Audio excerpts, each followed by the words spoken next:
Hello mga ka-half-half! So ayan nga, samahan nyo kami ng aking asawa dito sa Baclaran. So galing nga po pala kami sa simbahan at naglight po kami ng candle dito sa Baclaran Church. So after namin naglight ng candle, so tiningnan po namin yung mga kainan dito sa may Baclaran area. So ang dami pong kumakain dito kasi sobrang solid na solid po yung mga foods dito. So sa dami po ng nakapila, hindi po namin alam ng aking asawa kung saan po kami kakain. Alam niyo po, gusto naming itry yung pagkain lahat dito kaso punuan po yung mga mesa, wala po kaming mauupuan. Ang hirap pati na dumaan dito kasi sobrang dami. So sa lahat po ng pumupunta dito sa Baclaran, try nyo po dito, sobrang tipid po ang mangyayari sa inyo. Kasi aside sa sulit, sobrang sarap ng mga foods dito. So isa nga po pala sa pinupuntahan dito, yung chef ni Daan. Yummy! So ay hindi ko alam kung tama po yung na-pronounce ko. Pero sobrang sarap daw po dito. Kaya ang daming nakapila po dyan. So since madaming nakapila, so pumunta po kami sa pinakaunahan. Kasi sabi ko ang hirap naman pumila dyan. At gutom na nga po ako. So sabi ko tingin-tingin na muna kami doon sa unahan po ng iba pang pwedeng pagpipilian.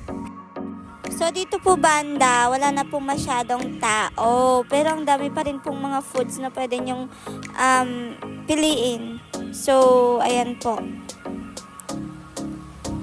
May mga inihaw. Fruits. And meron din pong mga pang summer dito. So, sa lahat ng mga gusto mag-swim, meron po dito.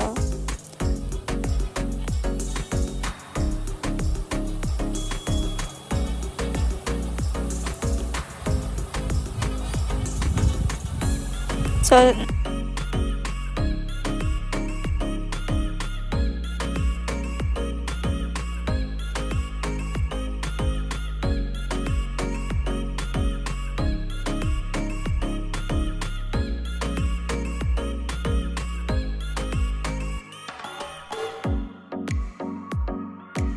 ayan guys, diba ang daming kumakain dito. So, madami talaga kayong pwedeng pagpipilian. May mga juices din dito guys. Sobrang sarap ng juice nila dito. Promise. Di po kayo magsisisi.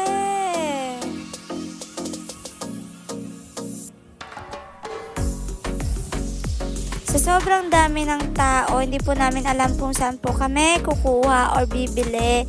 So, dito po kami napadpad sa takoyaki. Sabi ko sa aking asawa, magmameryenda na lang po kami at sa bahay na lang kakain.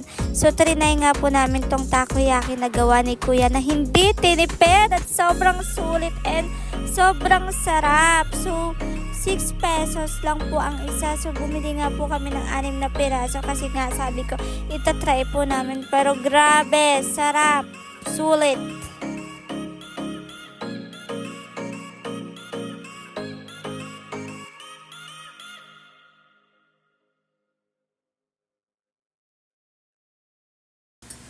So, ayan mga ka-half-half, doon po nagtatapos ang aming journey ng aking asawa sa Baclaran. So, sa lahat po ng may mga gustong pumunta and ibisitahin yon at nagtitipid kasama ang kanilang mga Jowo Bells, feel free to visit that area kasi sobrang swak and sulit na sulit po yun sa budget po ng mga nagtitipid na tulad po namin. So, ayan, gusto ko lang po magpasalamat sa mga taong sumusuporta sa akin and sa mga taong walang sawang sumuporta sa mga kalokohan na videos ko. Ayan. So, sa mga nais po pong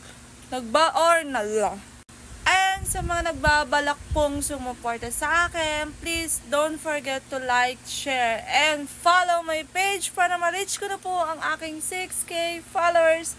Thank you and see you soon again!